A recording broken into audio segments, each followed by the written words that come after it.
আজকে আমরা ২ টা পার্টে মূলত এই সেশনটা শেষ করব। ১ম পার্টে আমাদের থাকবে সাজেশন অর্থাৎ পুরো সিলেবাসের উপরে একটা সাজেশন মূলক কিছু আইডিয়া আপনাদেরকে দিব যে কোন পার্ট থেকে কত মার্কের প্রশ্ন হতে পারে বা কিভাবে প্রশ্ন হয়।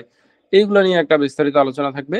যে ২য় পার্টে থাকবে আমাদের পরীক্ষা সংক্রান্ত আলোচনা। অর্থাৎ পরীক্ষায় কোন বিষয়গুলো আমাদের খেয়াল করতে হবে, কোনগুলো আমাদের বর্জন করা উচিত বা কোন বিষয়গুলো আমরা ফলো করলে বেশি মার্ক পেতে পারি। বিষয়গুলো থাকে সেগুলো নিয়ে আমরা মূলত আলোচনা করব ২য় পার্টে। সবার তো স্ক্রিন দেখা যাচ্ছে, তাই না? তো মানবন্টন নিয়ে ১ম এ আলোচনা করব। ঠিক আছে? অর্থাৎ সহকারী শিক্ষক প্রদর্শকে মানবন্টনটা কিরকম হয়? তো আমরা জানি যে রিটেন হচ্ছে আমাদের ১০০ মার্কের মধ্যে পরীক্ষা হবে। এই ১০০ মার্কের মধ্যে আমাদের ২ টা বিভাগ থাকে নরমালি। ২ টা বিভাগ, একটা হচ্ছে ক বিভাগ আর একটা হচ্ছে খ বিভাগ। মানে ১ম অংশ বা ২য় অংশ যেটাই বলি না কেন। ক বিভাগ থেকে আমাদের প্রশ্ন থাকে ৫ টা। ঠিক আছে? যেটায় প্রত্যেক বিভাগে আবার মানে এই যে এখানে ক বিভাগে ১, ২, ৩, ৪, ৫ এরকম ৫ টা প্রশ্ন থাকবে। তো ৫ টা প্রশ্নের আবার ১ এর ক থাকবে, ১ এর খ থাকবে এরকম। ঠিক আছে? আবার ২ এর ক্ষেত্রেও সেম। এরকম ৫ এর ক্ষেত্রে প্রত্যেকটা থাকবে এবং এই যে ক, খ তার অথবা আবার একটা থাকবে অথবা। অথবা আবার ক, খ থাকবে। এরকম। ঠিক আছে? তো এখানে দেখা যায় ১ম প্রশ্নটায় নরমালি ১০ থাকে, পরেরটায় ৫ থাকে অথবা কম্বাইনলি থাকতে পারে। অথবা মিক্সড হতে পারে। যেমন আমাদের মানে যেকোনো কারণেই এই যে মানবন্টন এটা কম বেশি হতে পারে। যেমন ধরেন একটায় ৬ থাকলো, আরেকটায় বাকি যে আছে ৯ থাকলো। এরকমও থাকতে পারে। এটা নির্ভর করবে পরীক্ষার প্রশ্নের উপরে। ঠিক আছে? তো যাই হোক, যেটা বলতেছিলাম যে ১ নম্বরে ক, খ অথবায় আবার ক, খ এরকম থাকবে। ঠিক আছে? তো এখানে নরমালি দেখা যায় যে এখানে যে ৫ টা সেট আসে, এই ৫ টা সেটে ৭৫ মার্ক আসে এবং এই ৫ টা সেটে কিন্তু আমাদের একেবারে ক থেকে অর্থাৎ আমাদের অধ্যায়ের কথা বলি। এখানে কিন্তু সিলেবাসে অধ্যায় লেখা নাই। বাট আমাদের সুবিধার জন্য আমরা অধ্যায় নাম দিছিলাম যে অধ্যায় ক, অধ্যায় খ এরকম ভাবে পর্যন্ত। ক থেকে পর্যন্ত এখানে প্রশ্ন মূলত ক থেকে অধ্যায়ের মধ্যে একটা অধ্যায় বাদ। মানে একটা অধ্যায় থেকে এই ক বিভাগে প্রশ্ন আসে না। ঠিক আছে? সেটা যে উপাত্ত তথ্য যে ইয়াটা আছে সেটা। এটা থেকে আসে এই যে এটা। এটা থেকে উপাত্ত উপস্থাপন। হ্যাঁ? এইটা থেকে মূলত এই যে ক বিভাগ থাকে, এই ক বিভাগে এখান থেকে থাকে না। অর্থাৎ আমরা যদি আবার একটু রিকল করি সেটা যে আমাদের ১ম যে ৫ টা আছে সেটার মধ্যে মানে ক থেকে পর্যন্ত সেখানে বাদে বাকি যে কটা আছে সেইগুলা থেকে একটা সেট করে থাকতে পারে অথবা ২ টা সেট করে থাকতে পারে। এখন ২ টা সেট কোনটা থাকবে সেটা অধ্যায় ক যেটা অর্থাৎ কম্পিউটার বেসিক এখান থেকে ২ সেট থাকে। এই ১ম ৫ সেটের মধ্যে ২ সেট থাকে অধ্যায় ক থেকে। আর খ থেকে ১ সেট থাকে, ক থেকে থাকবে আমার ২ সেট। ঠিক আছে? খ থেকে থাকবে ১ সেট। গ থেকে কোন সেট থাকবে না, শূন্য। ঘ থেকে ১ সেট, ঙ থেকে ১ সেট। ঠিক আছে? ১, ২, ৩, ৪, ৫ এই ৫ টা সেট থাকবে। এর মধ্যে এই গ টা থেকে থাকবে না এখানে। ক বিভাগ গেল, এখন খ বিভাগে আসি আমরা। খ বিভাগে দেখা যায় যে খ বিভাগে মোট ৫ টা প্রশ্ন থাকে। ১ থেকে এরকম ভাবে ৫ পর্যন্ত। এখানে দেখা যায় যে ১ এর আবার ক একটা থাকে। মানে এখানে ১ নাম্বারে ধরেন একটা প্রশ্ন থাকবে সেটার আবার অথবা আরেকটা থাকবে। অথবা আরেকটা থাকবে। ঠিক আছে? হয় আপনি এটা আনসার করবেন অথবা এটা আনসার করবেন। প্রত্যেকটা প্রশ্নে ৫ মার্ক করে থাকে। তো এখানে দেখা যায় যে এই যে আমাদের ক অধ্যায় যেটা ছিল অর্থাৎ কম্পিউটার বেসিক, এই কম্পিউটার বেসিক থেকে একটা থাকে, তারা অল্টারনেটিভ এ অন্য একটা প্রশ্নের সাথে জুড়ে দিতে পারে।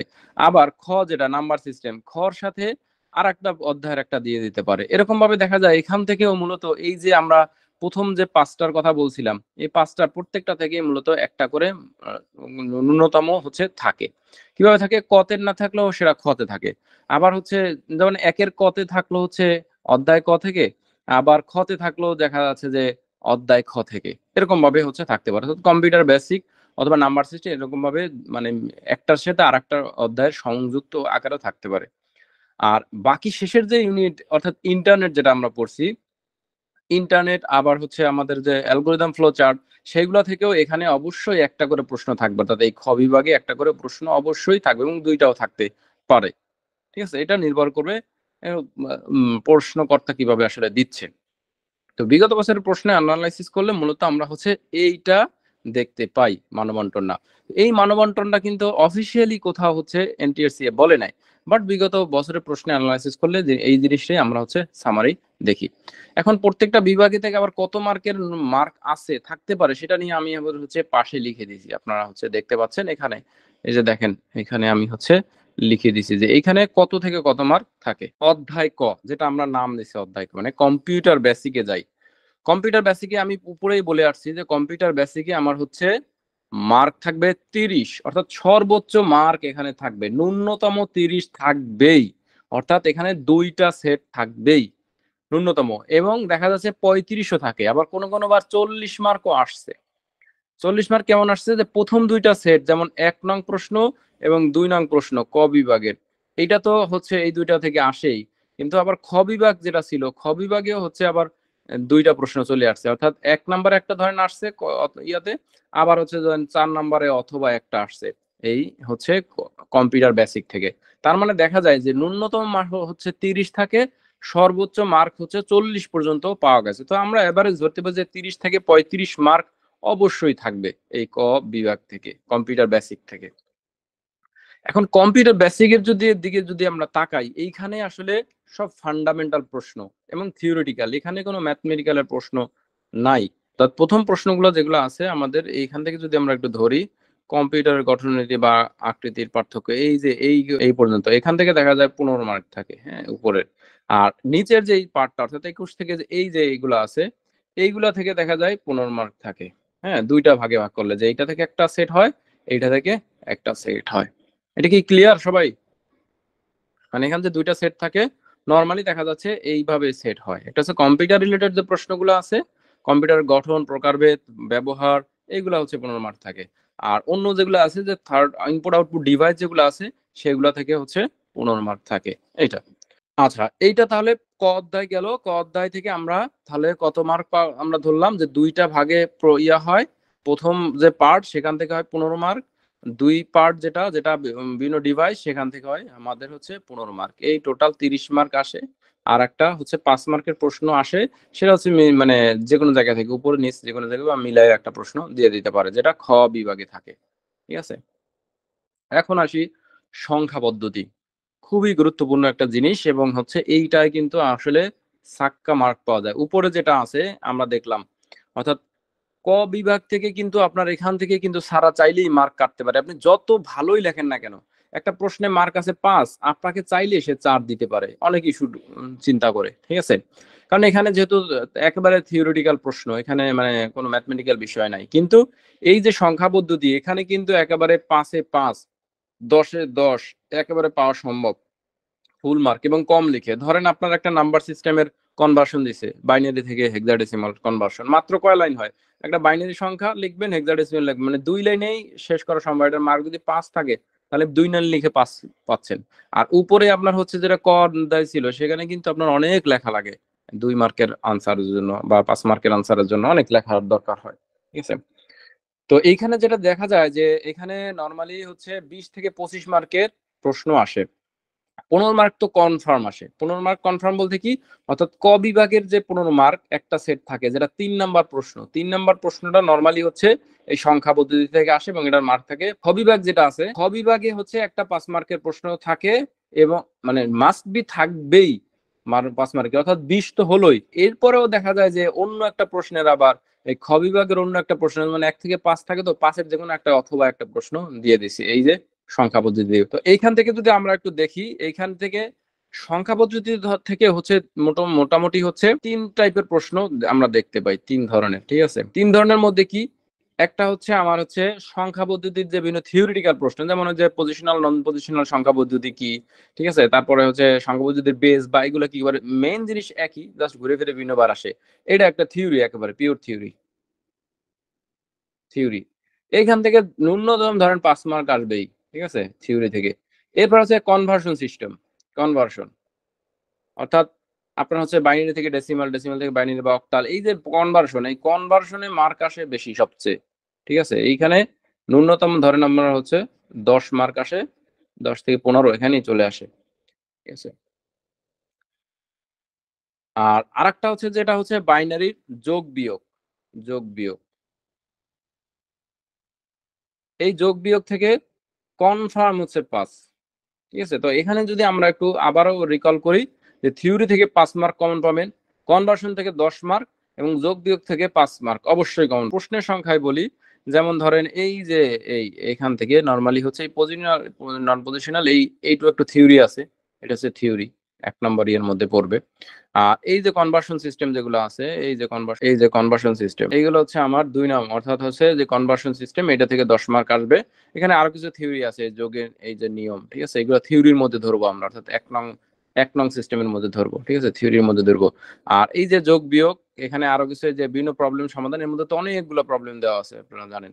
ঠিক আছে, তো এই যে যোগ বিয়োগ গুণ ভাগ এগুলো থেকে আমরা 5 মার্ক ধরবো, 5 মার্ক আসবে। এরপর আসেন যে তথ্য উপস্থাপন, উপত্য উপস্থাপন।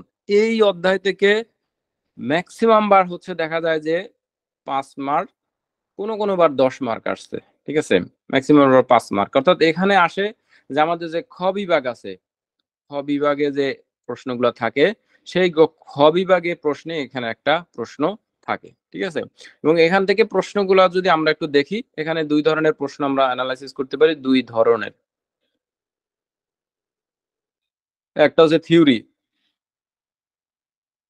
থিওরি এখান থেকেই ম্যাক্সিমাম 5 মার্ক আসে। ঠিক আছে, আর যেটা আছে সেটা হচ্ছে যে ওই যে বিসিডি কোডের বিসিডির যে ছোট একটা অঙ্ক আছে, ইবিসিডি আইসি আস্কি বিসিডি, এগুলোর ফুল ফর্ম নরমালি এখান থেকে অনেক সময় দিয়ে দিতে পারে, এগুলো দেয়। ঠিক আছে, এগুলো একটু দেখবেন, যে কোনো ফুল ফর্মই কিন্তু খুবই গুরুত্বপূর্ণ। ভিবিআই আমি আবার একটু মেনশন করতেছি আপনাদের। এখানে আমরা যে জিনিসটা পাইলাম সেটা হচ্ছে যে এখানে তথ্য ও উপত্য উপস্থাপনে নরমালি 5 মার্ক থাকে, কোনো বার দেখা যাচ্ছে 10 মার্ক আসছে, ম্যাক্সিমাম 5 মার্ক আসার সম্ভাবনা বেশি। এবং এটা ক বিভাগে না, খ বিভাগে এই প্রশ্নগুলো এখান থেকে আসে। এরপর আসে লজিক সার্কিট, আরো যেটা আমাদের কাছে ভয়ঙ্কর লাগে। এখান থেকে 2 টাইপের ধরতে পারি। একটা হচ্ছে এই যে থিওরি 15 মার্ক তো প্রথমে ক বিভাগে থাকবেই একটা প্রশ্ন, অর্থাৎ এখানে যে 4 নাম্বার প্রশ্নটা যেটা হয় অথবা 5 নাম্বার, এই প্রশ্নটা নরমালি হচ্ছে এইটা থেকে হয়। 4 কোনো বার মানে মিক্স করে দেয়, 4-এর একটা, 4-এ অন্য একটা, মানে হচ্ছে অপারেটিং সিস্টেম থেকে একটা, এইটা থেকে মিল করে দেয়। আবার অনেক সময় দেখা যায় যে লজিক সার্কিট থেকে একটা, নাম্বার সিস্টেম থেকে মিলাই একটা প্রশ্ন দেয়, এরকম ভাবে মিক্সড কিন্তু হতে পারে। তবে এখান থেকে 15 মার্কের একটা থাকে, এবং ও যে খ বিভাগ থাকে, খ বিভাগে ন্যূনতম হচ্ছে একটা থাকে, মানে আনসার করা লাগে ডিরেক্ট। আর একটা দেখা যাচ্ছে যে ওই অথবা দিয়ে দেয়, অর্থাৎ ধরেন একের ক নাম্বারে আসলো, ঠিক আছে, আবার হচ্ছে 4-এর খতে আসলো। তো আলটিমেটলি কিন্তু আমি এখানে অ্যান্সার হচ্ছে 5 মার্কের করা বিদায় আমি হচ্ছে ধরছি এখানে 20, কিন্তু অ্যাকচুয়ালি কিন্তু মার্কের ভিত্তিতে আসলে তাহলে দেখা যায় যে প্রত্যেকটার ক্ষেত্রেই তাই, মানে 15-15 30, আবার এখানে 10 40 মার্কের আসে ন্যূনতম। ঠিক আছে, যদি মার্কের ভিত্তিতে ধরি, কিন্তু আমরা তো আনসার কত করা লাগবে সেইটা এখানে কিন্তু লেখা, প্রত্যেকটার ক্ষেত্রেই আনসার কত করা লাগবে, কিন্তু এটা ডাবল আসে, অর্থাৎ যেহেতু অথবা সহ আসে তার মানে এটা ডাবল আমরা ধরতে পারি।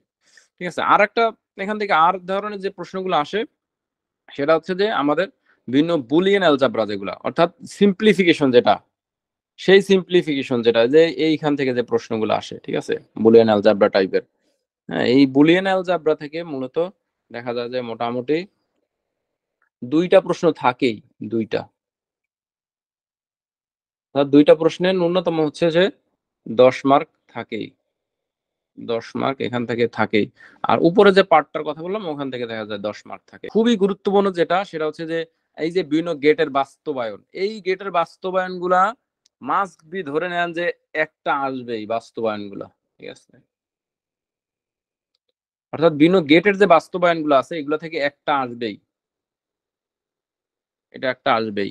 আর সিম্পলিফিকেশন অবশ্যই আসবে, এবং সিম্পলিফিকেশন যদি আপনি করতে পারেন, মানে মানে ইয়া করতে চান, তাহলে কিন্তু এটা মার্ক একেবারে সাকা মার্ক, অর্থাৎ কম লিখে, যেমন এইটা যে 5 মার্ক একটা সিম্পলিফিকেশনে। আর অন্য ক্ষেত্রে দেখা যায় যে বাস্তবায়ন লেখা, এই বাস্তবায়নে কিন্তু একটু কঠিন, মানে অনেক বড় থাকে।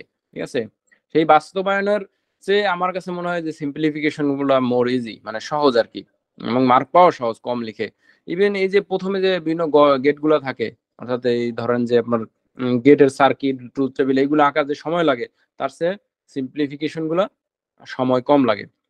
এখন এই বুলিয়ান সিম্পলিফিকেশনের ক্ষেত্রে আসলে তো যে কোনোটাই দিতে পারে, মানে আসলে এটা কোনটা দিবে আমরা জানি না। তবে আপনাদেরকে এই সিম্পলিফিকেশন প্র্যাকটিসের জন্য আমি যেটা বলবো সেটা হচ্ছে এইচএসসির বই, বোর্ড বই, এটা আমি দিয়ে দিছি, যদি কোনোটা না দেয় তাহলে বলবেন, আপনারা নিজেরাও ডাউনলোড করতে পারবেন। অর্থাৎ বোর্ডের যে ওয়েবসাইট আছে সেখানে এইচএসসির বোর্ড বই আপনি ডাউনলোড করতে পারবেন। এইখানের যে সিম্পলিফিকেশন গুলো আছে এগুলা খুবই গুরুত্বপূর্ণ, ভেরি ভেরি ইম্পর্টেন্ট, মানে 3 স্টার যদি বলেন তার উপরে অনেক কিছু, ঠিক আছে। যারা হচ্ছে আমাদের বইয়ে যেগুলো আছে তার বাহিরে আরো যা করতে চান যারা, অবশ্যই হচ্ছে এই বোর্ড বইগুলো দেখবেন। তারপর মুজিবুল হক স্যারের যে বই আছে, অর্থাৎ যে কোনো সহায়ক বই, অর্থাৎ সিম্পলিফিকেশন যেখানেই দেখবেন সেটাই প্র্যাকটিস করবেন। এই হচ্ছে আমার কারণ সিম্পলিফিকেশন কমন পাওয়াটা একটু কঠিন, তবে কমন পাওয়ার জন্য আপনারা এইচএসসি বোর্ড বইটা ফলো করতে পারেন, এইটা থেকে প্রশ্ন আসে বেশি, ঠিক আছে। এই হচ্ছে বিষয়। তো এখান থেকে আমরা করলাম, অর্থাৎ এই লজিক সার্কিট এবং নাম্বার সিস্টেম এই দুইটা সমান সমান, অর্থাৎ এই দুইটা থেকে মার্ক সমান সমানই আসে, দেখা যায় 20 থেকে 25, ওইটাও 20 থেকে 25 মার্কই আসে। এইবার হচ্ছে আমরা অপারেটিভ পদ্ধতি বা অপারেটিং সিস্টেম। এই অপারেটিং সিস্টেমে অনেক পড়া, ঠিক আছে, অনেক অনেক এই মানে আমার কাছে তুলনামূলক হচ্ছে যদি নাম্বার সিস্টেমের বলেন, নাম্বার সিস্টেমে এর পড়া অর্ধেক এটার, হ্যাঁ, অর্ধেক পড়া আছে নাম্বার সিস্টেমে, কিন্তু এই অপারেটিং পদ্ধতিতে পড়া বেশি। এখানে যেটা হয়, যেখানে ক বিভাগে এক সেট প্রশ্ন থাকে, অর্থাৎ 5 নাম্বার যে প্রশ্নটা নরমালি 5 অথবা 4-এ হচ্ছে এই অপারেটিভ পদ্ধতি থেকে প্রশ্ন থাকে 15 মার্কের প্রশ্ন থাকে। এবং খ বিভাগে যেটা আছে, খ বিভাগে একটা প্রশ্ন থাকে, নরমালি একটি থাকে। আবার কোনো বার দেখা যাচ্ছে যে আসে নাই খ বিভাগে। হ্যাঁ, তো সেক্ষেত্রে এই 15 মার্ক আমরা অ্যাটলিস্ট ন্যূনতম ধরবো, যদি কারণ 20 মার্ক হয়। এই অপারেটিভ পদ্ধতি মূলত হচ্ছে আপনারা যারা দুইটা ইয়াতেই পরীক্ষা দিবেন, অর্থাৎ প্রবাসকে পরীক্ষা দিবেন, তাদেরও এই যে অপারেটিভ পদ্ধতি অর্থাৎ অপারেটিং সিস্টেম যেটা আছে সেখানে আছে। তো যারা এই দুইটাই পড়তেছেন তাদের জন্য হয়তো বিষয়টা একটু রিলেট করতে পারবেন বা সহজ হবে।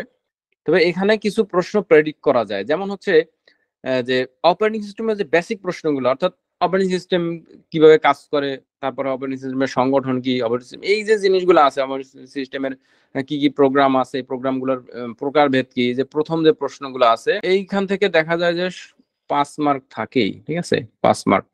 অর্থাৎ একবারে বেসিক থিওরি যেগুলো আছে, হ্যাঁ, সেইখান থেকে 5 মার্ক থাকে।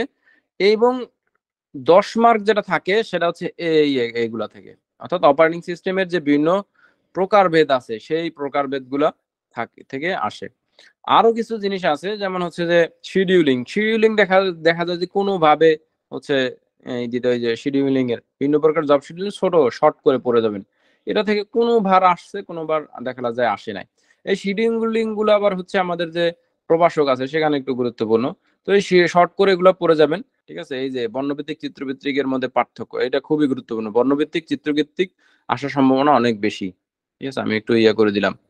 এবং একই নামের যেগুলা, যেমন হচ্ছে যে এই মাল্টি প্রোগ্রামিং, মাল্টি প্রসেসিং, ঠিক আছে, এইগুলাই কিন্তু হচ্ছে আপনার পার্থক্যটা প্রশ্ন আসে, যেমন মাল্টি প্রোগ্রামিং, মাল্টি প্রসেসিং এর মধ্যে পার্থক্য লিখো, ঠিক আছে, ব্যাস এবং ডিস্ট্রিবিউট এর মধ্যে পার্থক্য কি, পার্থক্য আকারে পড়বেন। এখান থেকে আমার পরামর্শ হচ্ছে যাদের মনে থাকে না তারা হচ্ছে পার্থক্য আকারে পড়বেন, কোনটা কোনটা, যেমন মাল্টি প্রোগ্রামিং, মাল্টি প্রসেসিং, যেমন টাইম শেয়ারিং, রিয়েল টাইম। আচ্ছা, এরপরে আসি আমাদের খুব প্যারা খাচ্ছেন আর কি, কিন্তু এটা থেকে মার্ক কিন্তু খুবই কম আসে, ঠিক আছে। তো প্রত্যেকবার করলে দেখা যায় যে এখান থেকে 2টা প্রশ্ন নরমালি আসে। হ্যাঁ, একটা দেখা যাচ্ছে যে খ বিভাগে, এবং এটা ক বিভাগে কোনো এখান থেকে প্রশ্ন আসে না। হ্যাঁ, বিভাগ, আচ্ছা, খ বিভাগে প্রশ্ন আসে, দেখা যায় যে ধরেন 3 নাম্বার প্রশ্নে দিয়ে দিল একটা সমস্যা, দিল সেটার অ্যালগোরিদম লিখুন। আমার হচ্ছে 5 নাম্বার প্রশ্নে অথবা দিয়ে দিল একটা ফ্লো চার্ট লিখুন, এরকম প্রত্যেকবারই দেখা যাচ্ছে এরকম আসে, অর্থাৎ একটা ফ্লো চার্ট একটা অ্যালগোরিদম আসে, সেখান থেকে 5 মার্ক 10 মার্কের আসে। হ্যাঁ, আবার কোনো বার দেখা যায় 5 মার্ক, এবং খুবই কমই আসছে 15 মার্ক, কম আসছে একেবারেই কম, মানে 15 মার্ক আসে না বললেই চলে, মাঝে মধ্যে 2-একটা দেখা যাচ্ছে যে 15 মার্ক এই আনসার আসছে। তো ম্যাক্সিমামই হচ্ছে 10 মার্ক আসে, 2টা প্রশ্ন আসে। তো 10 মার্কের ক্ষেত্রে আমরা একটু এখানে 2 ভাগে ভাগ করতে পারি, একটা হচ্ছে থিওরিটিক্যাল ভাগ যেটা, ঠিক আছে, থিওরি পার্ট, যেটা হচ্ছে আমাদের এই যে নিয়মাবলী, এই যে এই পর্যন্ত, এইখান থেকে একটা প্রশ্ন আসে একটা। আর আমাদের যে এই যে অ্যালগরিদম ফ্লো চার্ট নিয়ে যে আছে সেখান থেকে 5 মার্ক নরমালি আসে, আবার কোনো বার এখান থেকে 10 মার্ক আসে, যেটা সময় 15 মার্কে আসে, এরকম। তো যারা মনে করতেছেন যে আমাদের অ্যালগরিদম ফ্লো চার্ট একেবারে মানে দুর্বল পার্টির কথা বলতেছি, যারা একেবারে যেমন গত আহ, কয়েকদিন আগে আমাকে একজন ইয়া করছেন যে ভাই আমার মাথায় অ্যালগরিদম ফ্লো চার্ট কিছুই ঢুকে না, আমি কয়েকটা মুখস্থ করে যাব, সেগুলো নাম বলেন। তো এইভাবে আসলে স্পেসিফিক নাম বলা মুশকিল।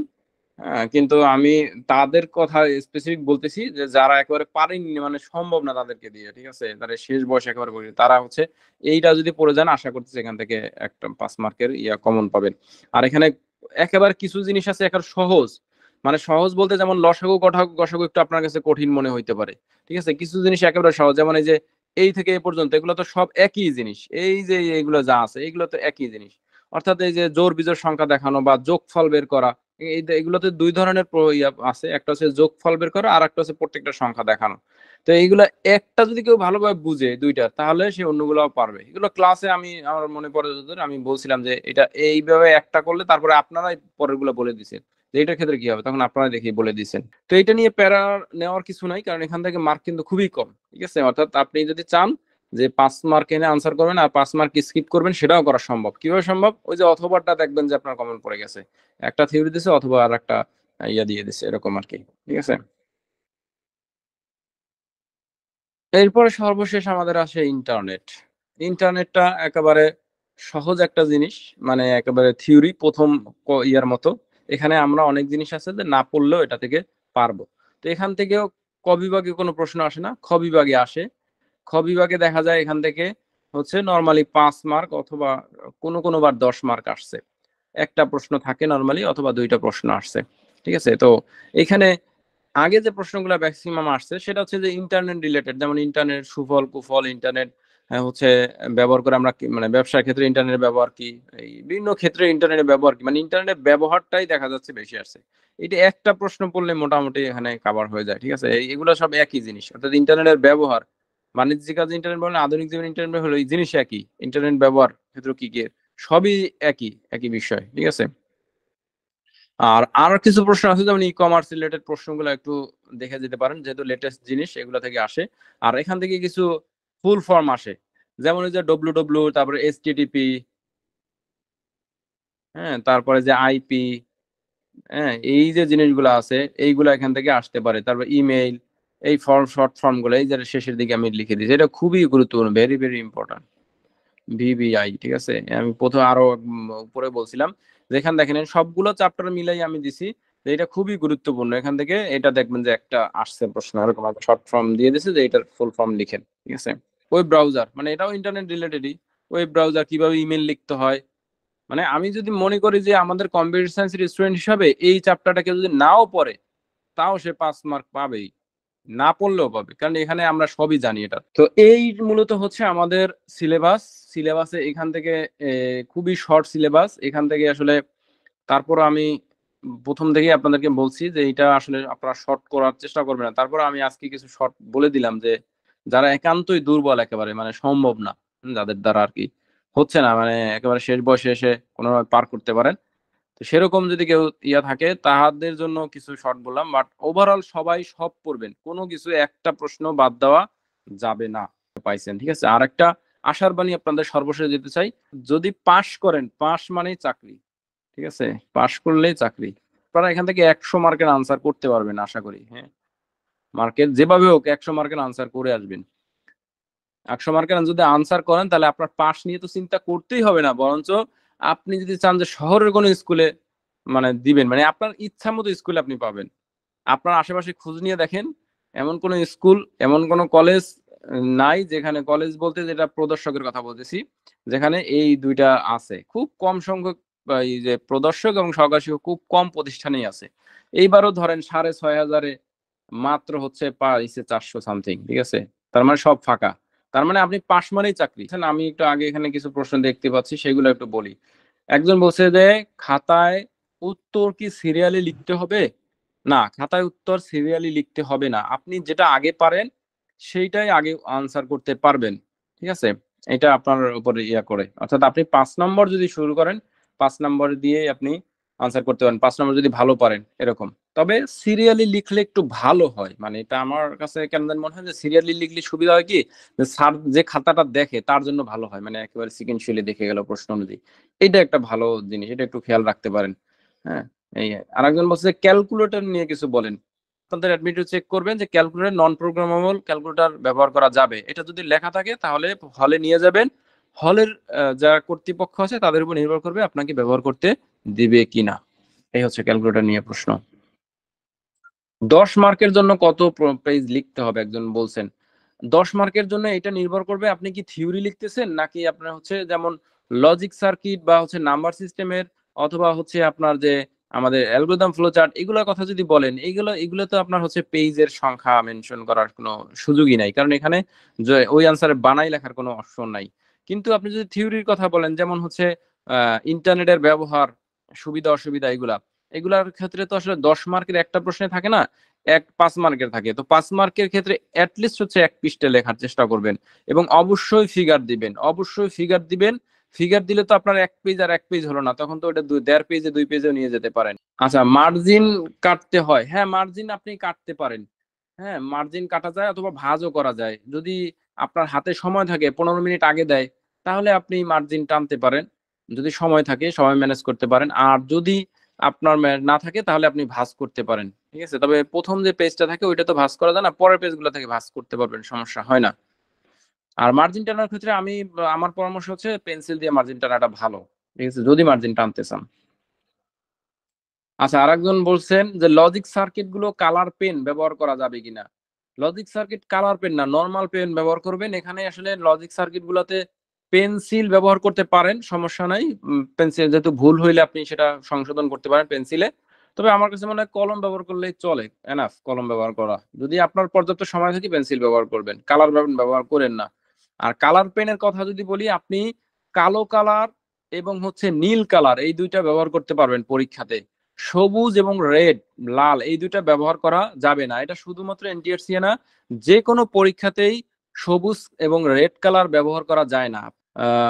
অথবা গুলো লেখার ক্ষেত্রে কিভাবে লেখা উচিত? আচ্ছা, অথবা গুলো হচ্ছে যেমন 1 নং প্রশ্ন উত্তর ব্রাকেটে অথবা লিখবেন এরকম, তারপরে ক বা খ যেটাই আপনি লেখেন সেটা। আচ্ছা, বাংলা ইংলিশ মিক্সড হওয়ার ব্যাপারে অনেকবার বলছি যে বাংলা ইংলিশে আপনি তো শুধুমাত্র বাংলায় অথবা ইংরেজিতে লিখতে পারবেন। তবে যারা বাংলায় আনসার করবেন সেক্ষেত্রে তো আপনি ইংরেজিতে কিছু জিনিস লিখতেই হবে। যেমন ধরেন আপনি যদি এখানে কোনো অ্যালগরিদম লেখেন সেটা আপনি ইংরেজিতে লিখতে পারেন চাইলে, কিন্তু বাংলায় আবার লেখা যায় অ্যালগরিদম গুলো। এটার অ্যালগরিদমটা আসলে বাংলায় লেখা যায়। এবং কিছু কিওয়ার্ড আছে, যেমন ধরেন আপনাকে ওই যে বলছিলাম যে প্রশ্ন যদি বলে যে কম্পিউটারের ব্যবহার লিখো, এখন কম্পিউটার শব্দটা এখানে কিওয়ার্ড, আপনি এটা চাইলে ইংরেজিতে লিখতে পারেন। এরকম আরো অনেক শব্দ আছে, যেমন ডাটা, এটা হচ্ছে কিওয়ার্ড, আপনি চাইলে ডাটাকে ইংরেজিতে লিখতে পারেন। ঠিক আছে? এরকম আরো কিছু আছে। প্রশ্নে যে জিনিসগুলো ইংরেজিতে লেখা থাকবে সেগুলো আপনি সরাসরি লিখতে পারবেন। আর কিছু জিনিস তো ইংরেজিতে লেখাই লাগবে, যেমন হচ্ছে বুলিয়ান অ্যালজেব্রার ক্ষেত্রে এগুলো তো ইংরেজিতে লেখার ছাড়া কোনো উপায় নাই। তারপর হচ্ছে নাম্বার সিস্টেমের, এগুলো তো ইংরেজিতে লিখতেই হবে, এগুলো ছাড়া উপায় নাই আর কি। তবে সহকারী শিক্ষকের ক্ষেত্রে আসলে বাংলা আনসার করাটা তো বেশি শ্রেয়। আমার মনে হয় সবাই বাংলা আনসার করবেন, হাতে গোনা দু একজন ইংরেজিতে করতে পারেন, তবে করতে পারেন, কোনো অসুবিধা নাই। টাইম ম্যানেজমেন্টের কথা যদি বলি, খুবই গুরুত্বপূর্ণ একটা জিনিস টাইম ম্যানেজমেন্ট। ঠিক আছে? টাইম ম্যানেজমেন্টের বিষয়ে আপনারা হচ্ছে প্রথমেই খুব তাড়াহুড়া করে লেখার চেষ্টা করবেন না। প্রথম যে প্রশ্নটা লিখবেন অ্যাটলিস্ট সেই প্রশ্নটা যাতে কোনো কাটাছেঁড়া না হয়, এইটা চেষ্টা করবেন। এইটা কিন্তু খুবই গুরুত্বপূর্ণ অ্যাজ এ এক্সামিনার, মানে আমি অ্যাজ এ খাতা দেখার সময় আমার কাছে প্রথম প্রশ্নটাই যদি কেউ একটা কাটাছেঁড়া করে ফেলে, তখন একটা ব্যাড ইমপ্রেশন তৈরি হয় একজন শিক্ষকের মনে। তো সেজন্য প্রথম প্রশ্নটা ফ্রেশ করে লেখার চেষ্টা করেন, প্রথমটাই তাড়াহুড়া না। তবে প্রশ্নের মার্ক মানে অনুযায়ী আপনি ভাগ করে নিবেন। যেমন ধরেন আমাদের তো 10টা এখানে প্রথম সেটে আপনার প্রশ্ন আনসার করতে 5টা, পরের সেটে প্রশ্ন আনসার লাগবে 5টা। তো প্রথম সেটে অর্থাৎ ক বিভাগ যেটা আছে, ক বিভাগে তো আমাদের হচ্ছে থাকে হচ্ছে আমাদের একটু বলি, ক বিভাগে হচ্ছে অ্যাকচুয়ালি থাকে 10টা প্রশ্ন। ঠিক আছে? আর পরেরটা হচ্ছে 5টা, টোটাল হচ্ছে 15টা প্রশ্নের আনসার করতে হয়। তো ক বিভাগের যে 10টা আনসার করেন সেটার আবার 5টা আনসার হয় অনেক বড়, মানে 10 মার্কের যেগুলো আর কি, হ্যাঁ এগুলো বড় বড় হয়। তো এখন আপনি একটু ক্যালকুলেশন করে একটু কেউ বের করেন। তো এইটাকে আমি হচ্ছে 10টা না ধরে এটা 15টা ধরতে পারি, 10-এ 15, ঠিক আছে, আর এই 5, অর্থাৎ টোটাল হচ্ছে 20টা প্রশ্ন আমি যদি আনসার করি, দেন 20 রে আপনি হচ্ছে ভাগ দেন হচ্ছে 3 × 60, 318, 180 ভাগ হচ্ছে 20 দিয়ে দেন, 9 মিনিট আসে। তো আপনি ওই অনুযায়ী খেয়াল করে একটু লিখবেন। আচ্ছা, আর কি প্রশ্ন বলছেন? Logic circuit free hand pen দিয়ে, হ্যাঁ এটা লজিক সার্কিট নিয়ে বলছি। স্কুল না মাদ্রাসা এখন তো আর ইয়ে করার সুযোগ নেই, আপনি তো অলরেডি আবেদন করেই ফেলছেন স্কুল আর মাদ্রাসা, এটা নিয়ে এখন আর কথা বলার ইয়ে নাই। এই উপজেলায় কত নাম্বার পেলে, এটাও আসলে আপনি সবই তো ফাঁকা। এখন ধরেন আপনি ঢাকার মধ্যে হয়তো স্কুলগুলো ফুল আপ আছে, আমার উপজেলায় তো আমি হাতে গোনা 1-2টা স্কুল ছাড়া সবই দেখি ফাঁকা। এটা আসলে নির্ভর করবে, ঠিক আছে, আপনার উপজেলা কোথায়, সেই উপজেলায় কতজন ইয়া করতেছে, ক্যান্ডিডেট আছে, সেগুলোর উপর মার্ক নির্ভর করে। কেউ দেখা ধরেন যে 40-এ পাস, সে 40 পেয়েই তার এলাকার সবচেয়ে ভালো স্কুলে চান্স পাইলো, কারণ সেখানে আর কেউ নাই, ঠিক আছে। আবার ঢাকার মধ্যে দেখা যায় কেউ 80 পেয়েও ভালো স্কুল পায় নাই, মানে তার 1 নাম্বার চয়েসে পায় নাই, কারণ ঢাকায় কম্পিটিশন বেশি, এরকম আর কিছু নির্ভর করে, এটা এক্স্যাক্টলি বলা যায় না, ঠিক আছে। সেম, হ্যাঁ, অ্যাসিস্ট্যান্ট টিচার এবং ডেমনস্ট্রেটর সেম কোশ্চেন হয়, একই দিনে হয়, মানে যেহেতু সিলেবাস এক। আচ্ছা, সেম কোশ্চেন যদি না হয় তাহলে তো অসুবিধা নেই, আমরা মূলত সিলেবাস কভার করছি, প্রশ্ন সেম হইলে হবে কি না হইলে হবে কি, এটা আমার হচ্ছে কনসার্ন না। আমার কাছে সিলেবাস এক, যদি ধরেন আমার 2 প্রশ্ন দিল, অসুবিধা কোথায়? অসুবিধা নাই তো, আমার এই সিলেবাস থেকেই তো দিবে, এক প্রশ্ন হইলে আমি কোনো বেনিফিট নাই, ঠিক আছে। প্রশ্ন সেম হওয়া না হওয়ার নিয়ে কিছু আসে যায় না, আমার একই সিলেবাস, ঠিক আছে, সিলেবাস থেকে আলাদা আলাদা প্রশ্ন হোক, অসুবিধা নেই। নিবন্ধনে মার্ক কেমন মার্ক দেয়, এটা তো আসলে স্যারের উপর নির্ভর করবে, তবে টু দা পয়েন্টে লিখলে অবশ্যই আপনার ভালো মার্ক দিতেই বাধ্য। সে ফ্লো চার্ট কলম দিয়ে লিখলেই ভালো, ঠিক আছে, আমার কাছে মনে হয়। মার্জিন ইয়া পেন্সিল দিয়ে লিখতে পারবে না, বাট আমার কাছে মনে হয় কলম দিয়ে লেখাই ভালো, সময় নষ্ট কম হয়, মার্জিন টানলে প্রবলেম হবে না। অ্যালগরিদম বাংলা চেয়ে ইংরেজিতে লিখলে বেশি মনে থাকে। আচ্ছা, যদি আপনি মনে করেন অ্যালগরিদম ইংরেজিতে লিখতে, তাহলে লিখতে পারেন, বাট আমার কাছে তো মনে হয় যে আসলে বাংলায় লেখাটা এখানে সুবিধার, কারণ এখানে যে ধরনের অ্যালগরিদম আসে, আমি ফ্লো চার্ট দেখে দেখে একেবারে অ্যালগরিদমটা লিখে দেয়, মানে শুরু করলাম, ইনপুট 1-2 নিলাম, তারপরে 1 নং ধাপে যাও, নাহলে ওই নং ধাপে যাও, এটা তো আসলে বাংলাটাই খুবই সহজ, কারণ এখানে তো সুডোকোড দিয়ে লিখতেছি না। সুডোকোড দিয়ে লিখলে ইংরেজিতে তো লিখতেই হবে, বাট আমার কাছে মনে হয় বাংলা লেখাটাই ভালো যদি আপনি বাংলা অ্যান্সার করেন। একই প্রশ্ন অনেকবার করছেন। আচ্ছা, 1 নং প্রশ্নের খ আগে লিখলাম, ক পরে লিখলাম, এরকম লেখা যাবে কিনা? না, এরকম লিখবেন না। 1 নং প্রশ্নে ক লিখবেন, তারপরে খ লিখবেন। যদি কোনো কারণে খ আপনি পরে লিখতেছেন, তাহলে স্পেস ফাঁকা রাখবেন, পরবর্তীতে এসে সেখানে লিখবেন। উত্তর লেখার সময় ক বিভাগ, হ্যাঁ এটা মেনশন করবেন, এটা ভালো হয়। ক বিভাগের মধ্যে খ বিভাগ ঢুকাবেন না, তাহলে, কারণ একই প্রশ্ন অনেক সময়, একই ধরনের প্রশ্ন অনেক সময় আসে, তো 2 ইয়াতে আবার একই প্রশ্ন দেখা যাচ্ছে 2 বিভাগেও এসে গেছে, এরকম এটা ভুলক্রমে করছে, কিন্তু এই জন্য ক বিভাগ খ বিভাগ আলাদা লেখাই ভালো। ঢাকায় কতগুলো সেপ, এটা আসলে বলা যাচ্ছে না, এটা ঢাকায় যারা আবেদন করবে তারা কারা কত মার্কধারী সেটা ইয়ে বলা যায়। তো সেভের কথা যদি বলেন তাহলে বলতে হয় যে এরকম যে 100 হলে সেভ জোন, বুঝছেন, কারণ ওটা নির্ভর করবে, কেউ দেখা যায় 80 পেয়েও সে ভালো স্কুলে পায় না, আবার কেউ 40 পেয়েও তার এলাকার সবচেয়ে ভালো স্কুল পাইছে, এটা নির্ভর করবে তার এলাকায় ক্যান্ডিডেট ঢাকায় কি পরিমাণে দিচ্ছে সেটা। স্কুল মাদ্রাসাতে তো আলাদা আলাদা পরীক্ষা দিচ্ছেন, তো আলাদা আলাদা টিকাবে, কাটমার্ক আলাদা হবে কিনা সেটা তো বলা যাচ্ছে না। স্কুলে জব নাকি মাদ্রাসা হবে, এখন তো আর চিন্তা করে লাভ নেই, এখন তো আপনি আবেদন করে ফেলছেন, ঠিক আছে। অঙ্কের কিছু অংশ করতে পারলেন, মনে হয় না যে আপনি ধরেন একটা কনভার্সন করছেন, এটা মার্ক দেওয়ার দিবে না, ঠিক আছে, এটা যদিও স্যারের উপর নির্ভর করে, তারপরে আসলে এটা মার্ক, ধরেন আপনি নাম্বার সিস্টেমের কনভার্সন করছেন, হাফ লিখলেন, তাহলে তো আসলে মার্ক পাওয়ার কোনো সুযোগ নেই, মানে একটা স্টেপ পর্যন্ত তো করতে হবে। তবে এরকম হতে পারে, যেমন ধরেন আপনাকে বললো যে দুইটাই হচ্ছে, একটা হেক্সাডেসিমাল আছে একটা অক্টালে আছে, আপনাকে বললো এই দুইটা যোগ করে তারপর হচ্ছে বাইনারিতে প্রকাশ করুন। এখন আপনি দুইটাকে একটা যোগ করছেন, বাট হচ্ছে বাইনারিতে প্রকাশ করেন নাই, তার মানে আপনার প্রথম স্টেপটা হইলো, তো সেখানে পার্শিয়াল মার্ক পেতে পারেন। অ্যান্সার টু দা কোশ্চেন এক, এটা কি পেন, কালার পেন দিয়ে লেখা যাবে? কালার পেন দিয়ে লেখা যায়, তবে এটা আপনি কালো কালার দিয়ে লিখলে নিচে একটা ব্লু কালার দিয়ে একটা দাগ টেনে দিলেন, হাইলাইট করলেন, এটা ভালো হয়। আচ্ছা, এখন আমি একটু আনমিউট করে দেই, এখানে প্রশ্ন মোটামুটি আমাদের নেওয়া হয়েছে, তবে আমরা যে প্রশ্নগুলো অলরেডি আলোচনা করছি সেগুলোর বাহিরে বললেই ভালো হয়, ঠিক আছে। এখন একজন একজন বলেন। আসসালামু আলাইকুম স্যার, একটা প্রশ্ন বলেন। সেটা হচ্ছে যে আমরা যেমন এমসিকিউ তে খাতা গুলা ফিল বলেন। আপ করি, বৃত্ত ভরাট করলে যে খাতা বা ভুল হলে খাতা বাতিল হওয়ার চান্স থাকে। তো লিখিতের ক্ষেত্রে কি আমাদের খাতাগুলা কি এভাবে এরকম কোনো রুলস আছে যেটা করলে আমাদের খাতাটা বাতিল হতে পারে, বা কি কি জিনিস জেনে যাওয়া উচিত যেটা লিখিত পরীক্ষা লাগতে পারে? যে কোনো ওএমআর এর মতো যদি আপনার ফিল আপ করতে বলে তাহলে অবশ্যই এটা ওইভাবে ফিল আপ করবেন। ওইটা কখন লাগে? ম্যানুয়ালি তো আর যোগ বিয়োগ করা হয় না। খাতাগুলোর যে নাম্বার গুলা সেগুলো অটোমেটিক সফটওয়্যারে উঠানোর জন্য মূলত ওই ওএমআর ওই যে ইয়েটা দেওয়া লাগে। ঠিক আছে? তো সেজন্য ওটা অবশ্যই ভালো করে দেখে ফিল আপ করবেন। যদি ওখানে নাম, বাবার নাম লেখার একটা অপশন থাকে, আমাদের সময় ছিল। এবার হয়তো নতুন কিছু করতে পারে, এটা নির্ভর করবে এনটিআরসি এর উপরে। তবে ওএমআর এর যেখানেই ওই number, roll number fill up করতে বলে এটা খুবই কেয়ারফুলি ফলো করবেন, এটা সবার আগে। এটা 15 মিনিট আগে খাতা দেয়, আগে এটা ফিল আপ করবেন। স্যার এক্সামে কি এক্সট্রা পেজ দেয়? স্যার হ্যাঁ, এক্সট্রা পেজ দেয়। স্যার প্রার্থীর নাম পাঠ্যকে কয়টা বাংলা দিয়ে লিখবো নাকি ইংলিশ দিয়ে লিখবো? ন্যূনতম অ্যাডমিটে যেরকম আছে সেরকম লেখাই ভালো। স্যার সালটা কি 2024 দিব যদি অপশন থাকে? আপনাদের অ্যাডমিটে এই প্রশ্নে লেখা থাকবে, আচ্ছা স্যার। ওই প্রশ্নে যা লেখা থাকবে জি, তাই স্যার। দিবেন। স্যার মনে করেন পাঠ্যকে কয়টা পয়েন্ট ন্যূনতম দেওয়া যাবে পাঠ্যকে? পার্থক্য যে মার্ক তার চেয়ে একটা বেশি দিবেন সব সময়। এরপরে স্যার অ্যালগরিদম তো বাংলা লিখতে বলুন, কিন্তু স্যার ফ্লো চার্টের ওটা শুরু লিখবো না স্টার্ট দিয়ে লিখবো? কারণ ওখানে তো স্যার ইংলিশে ইনপুট এম এগুলা। ইংলিশ বাংলা দুইটা যে কোনো একটাই লিখতে পারেন, কিন্তু আমি বলি যে বাংলায় লেখেন।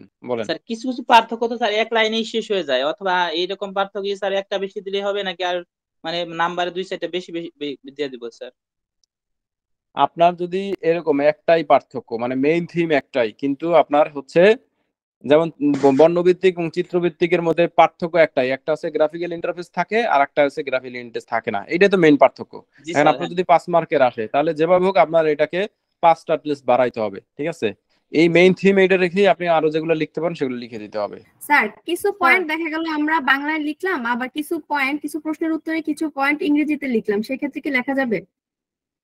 না, হয় ইংরেজিতে নাহলে বাংলায়। বাংলা লিখলে কিওয়ার্ড এবং হচ্ছে ওই যে যে কথা যেগুলোর কথা বললাম এইগুলো শুধু ইংরেজিতে লেখা যাবে, বাট এক প্রশ্ন ইংরেজিতে আর একটা বাংলা এটা লেখা যাবে না। স্যার Operating ধরেন system মাল্টি এগুলো প্রোগ্রামিং স্যার- বাংলায় লিখলাম, পাশে পাশে হচ্ছে আপনার ব্র্যাকেটে আবার ইংরেজিতে লিখলাম, সেভাবেও তো হয়, দেওয়া যাবে তো এটা না? তো আপনার যদি সময় থাকে অ্যাভেলেবেল আপনি লিখলেন, তবে এটা তো দরকার নাই। মানে একই জিনিস ডুপ্লিকেট বাংলা ইংলিশে লেখার তো দরকার নাই। ওই যে স্যার ওই যে স্যার, পার্থক্যের মধ্যে, পার্থক্যের উপরে আর কি বাংলাটা হ্যাঁ, লিখে ব্র্যাকেটে এটা ইংরেজিটা। আপনার ওই তো বললাম সময় থাকলে লিখবেন, জি। না লিখলে সমস্যা নেই। স্যার আমার একটা প্রশ্ন ছিল। বলেন।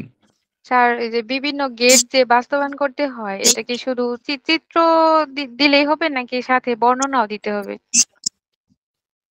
বর্ণনা বলতে কি মিন করতেছেন আমি জানি না, তবে যেমন বাস্তবায়ন করার ক্ষেত্রে যে ছোট একটু সিম্পলিফিকেশনের মতো লেখা লাগে সেটা তো অবশ্যই হ্যাঁ লিখতে হ্যাঁ হবে। হ্যাঁ, সেটাই লিখতে বলতেছিলাম। হবে। তবে যেমন নাম্বার সিস্টেম কনভার্সনের জন্য আমাদের বইয়ে বা নোটে যেভাবে হচ্ছে দেওয়া আছে যে এইটা এই যে মানে ধারাবাহিক বর্ণনা, এগুলো লেখা লাগবে না, এগুলো আপনাদের বোঝানোর জন্য দিছি আর কি। ঠিক আছে? জি স্যার। স্যার আমার একটা বিষয় জানার ছিল। আপনি বলছিলেন যে আমাদের যে বুলিয়ান অ্যালজেব্রা আছে এইটার প্র্যাকটিক্যালের জন্য বা প্র্যাকটিসের জন্য এইসিসি বইটা ফলো করার জন্য, কিন্তু অ্যালগরিদম, সংখ্যা বা গেট এগুলোর ক্ষেত্রে কি এইসিসি বইটা ফলো করার দরকার আছে, না জাস্ট আপনি যে শীটগুলো আমাদের দিবেন 13টা শীট, ওই শীটগুলোই আমরা ফলো করলেই হবে? আপনি এইচএসসির বই তো অবশ্যই ফলো করতে পারেন, যেমন ওই যে ইয়ার ক্ষেত্রে মানে ফ্লোচার অ্যালগরিদমের ক্ষেত্রে এগুলোও তো আপনি ফলো করতে পারেন, কিন্তু এইচএসসির বইয়ে মোটামুটি যেগুলো আছে সবই বইয়ে আছে। ঠিক আছে? কিন্তু বুলিয়ান অ্যালজেব্রা যে সিম্পলিফিকেশন গুলা এগুলো তো আসলে যে কোনোটাই দিতে পারে, এগুলো অনেক পরিমাণে আসে, দেখবেন বিভিন্ন বোর্ডের পরীক্ষায় আসছে এইচএসসির জন্য, ওইগুলো বেশি গুরুত্বপূর্ণ। তবে আপনি এইগুলাও দেখতে পারেন, ফ্লোচার অ্যালগরিদম, তারপর হচ্ছে যে বিভিন্ন কনভার্সন গুলা অর্থাৎ নাম্বার সিস্টেমের কনভার্সন গুলো, এগুলো আপনি এইচএসসির বই থেকে দেখতে পারেন। ঠিক আছে? আর আমরা তো ম্যাক্সিমাম এইচএসসি বইয়ের বেস ধরে এগুলা নিছি, কনভার্সন গুলো দিছি। বুঝছেন? বলেন। এই যে অপারেটিং সিস্টেমের যে ডিফারেন্স গুলো আসে ওখানে তো সাধারণত চিত্র দেওয়া যায় যে সিস্টেমটার আসে, কিন্তু স্যার পার্থক্যের ওই অল্প জায়গায় মানে চিত্র দেওয়াটা খুব টাফ হয়। এই ক্ষেত্রে কি আলাদাভাবে মানে পার্থক্য ছকের বাইরে কি চিত্র দেওয়া যাবে, মানে মেনশন করিয়া যেটা এটা চিত্র এটা এটা চিত্র? পার্থক্যতে আসলে চিত্র যদি আপনি ছকাকারে লেখেন তাহলে দেওয়ার দরকার নাই। বুঝছেন?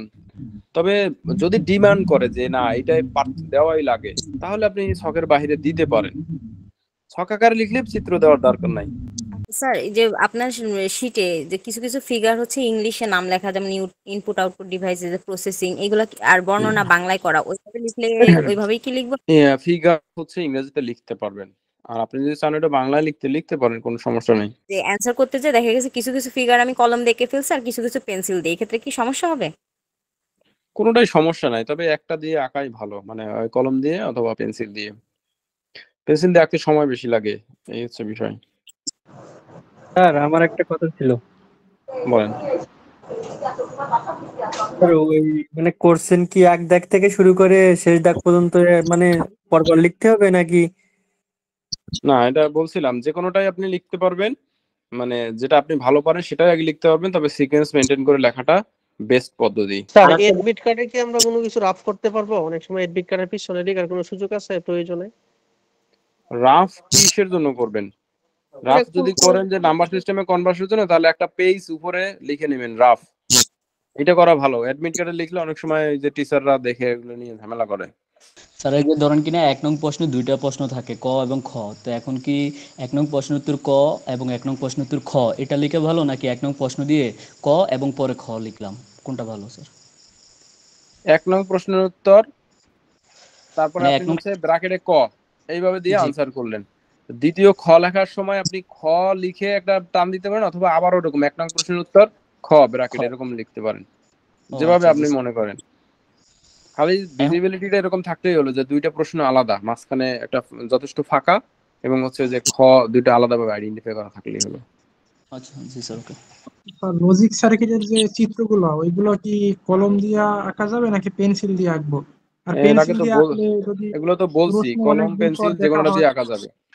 স্যার একটা বিষয় জানার ছিল যে যদি এমন কোনো প্রশ্ন আসে যে মূল বিষয়টা ছোট বা মূল বিষয়টা মার্ক বেশি, বাট যতটুকু এটার কনসেপ্ট তাতে দেখা যায় হাফ পেজ বা 1 পেজ বা 1.5 পেজ এরকম হয়, কিন্তু মার্ক বেশি, এই ক্ষেত্রে কি আমার ঘুরে পেঁচে এটা বাড়ানোর দরকার আছে, না জাস্ট মূল বিষয়টা লিখে দিলেই হবে? যেমন ধরেন যে বুলিয়ান অ্যালজেব্রা, যে সিম্পলিফিকেশন বলেন, অথবা নাম্বার সিস্টেমের কনভার্সন, এগুলো তো আপনার বানাই লেখার সুযোগ নেই। বাট থিওরিটিক্যাল যদি প্রশ্ন থাকে তাহলে কিন্তু সেটাকে তিলকে তাল করা, আমি যেটাকে বলি, মানে আপনি ওই টপিকস এর মধ্যেই থাকলেন বাট একটু ঘুরায় অন্যভাবে বললেন, মানে লিখতে পারেন চাইলে।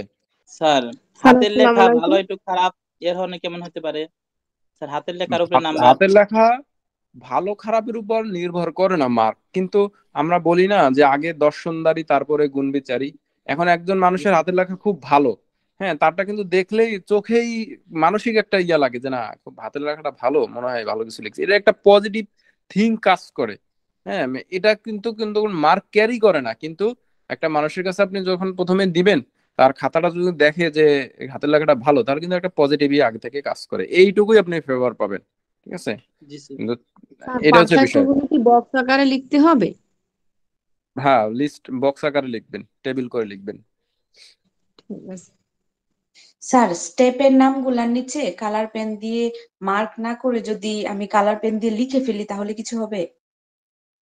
না, হবে না, ব্লু কালার দিয়ে লিখতে পারেন। স্যার মানে স্যার আমার প্রবলেমটা হয়েছে স্যার, আমি বুঝতে পারি না যে বাংলা ইংলিশ মিক্স করার মানেটা কি। মানে যেমন স্যার মানে হচ্ছে কি সরাসরি ইংলিশ লিখতে পারবো না, নাকি স্যার ইংলিশটাকে বাংলা বানান করে ইংলিশে লিখতে লিখতে পারবো স্যার, এটা পারবেন, বুঝতে পারি না।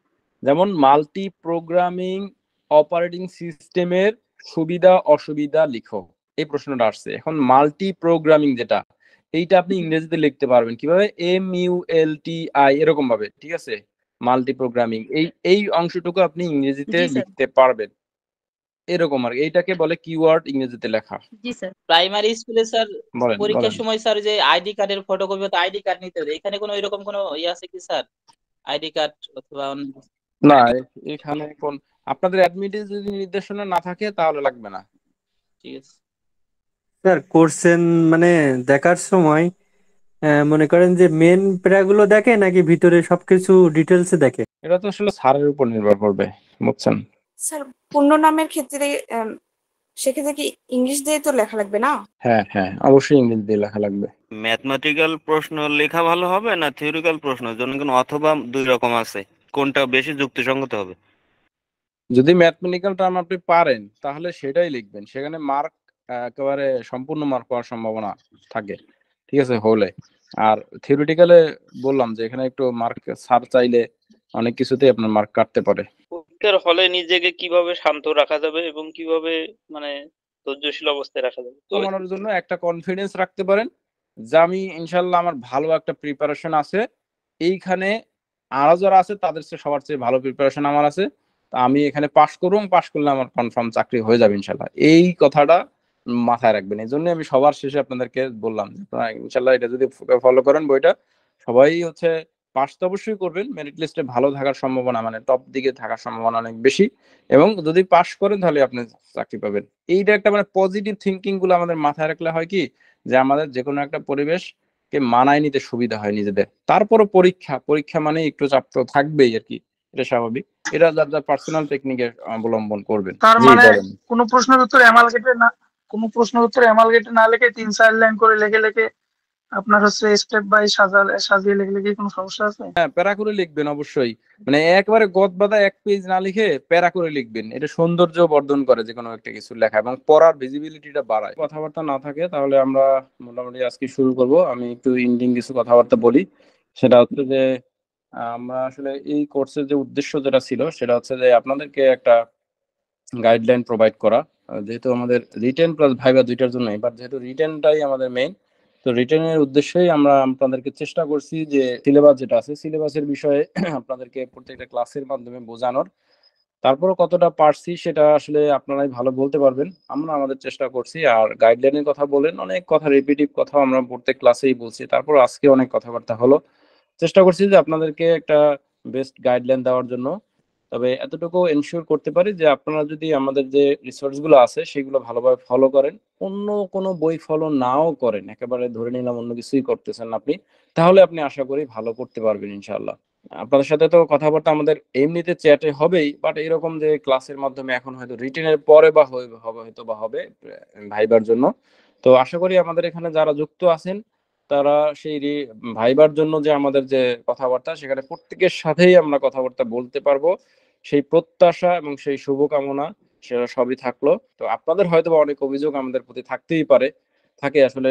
সব মানুষ আল্লাহ সমানভাবে তৈরি করে নাই, সবার এফোর্টও সমান না। আর আমরা চেষ্টা করছি সর্বোচ্চ দেওয়ার জন্য, তার কতটুকু পারছি সেটা হয়তো আপনারাই ভালো বলতে পারবেন। তো শেষ মুহূর্তেও আমি আমার যে টিচার যারা ছিল সবার পক্ষ থেকেই আপনাদের কাছে যদি কোনো কারণে আমাদের কথায় বা কাজে বা কোনো কিছুতে কষ্ট পেয়ে থাকেন, তো সেই জন্য আপনাদের কাছে আন্তরিকভাবে দুঃখ প্রকাশ করছি। আপনারা নিজ গুণে ক্ষমা করবেন, ঠিক আছে? আর হচ্ছে আপনাদের জন্য শুভকামনা তো অবশ্যই থাকলোই, আপনারাও দোয়া করবেন আমাদের জন্য, আমরাও দোয়া করতেছি। ইনশাল্লাহ আপনারা সবাই পাশ করবেন। আপনাদের যে স্বপ্ন সেই স্বপ্নের সারথি যাতে আমরা হতে পারি সেই প্রচেষ্টাই আমাদের ছিল, এবং ভবিষ্যতে ইনশাল্লাহ আপনাদের সাথে আবারও কথাবার্তা হবে ভাইবা নিয়ে।